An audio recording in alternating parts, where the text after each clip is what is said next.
So if you look at Jumia, lots of products in there, lots of services. Which would you say is the best-selling item on Jumia?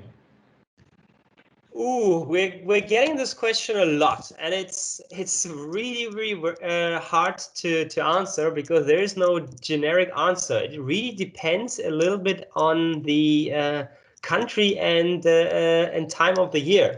So obviously, building up to the Christmas period, we've had a lot specific Christmas items that are doing very well. Then we've always have your tech and gadgets. So whenever there's a new launch of a new phone, whatever comes out, that jumps directly on top of it. But I think recently what we really see picking up is a lot of fashion items on top of the daily essentials, so beauty, FMCG.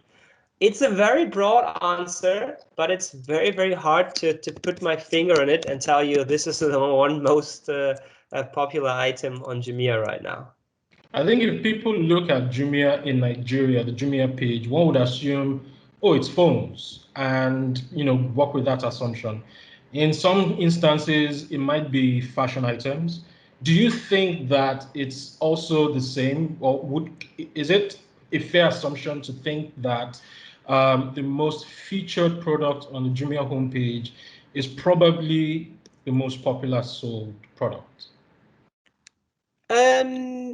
Well, not necessarily, and I think you also you have seen a little bit of a change on that we're moving away from this pure phone focus to much wider categories because we get a lot of customers that would like to see other categories as well.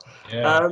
And then having said that, I mean, there we're right in the middle of what we do together as a business. I mean, you looking at the Jumia website will look different to me looking at the Jumia website because we're trying to personalize this as much as possible to the viewer by doing exactly what we try to do between Jumia advertising and dentsu. So I think it's getting more and more personalized, and we cannot generalize it anymore.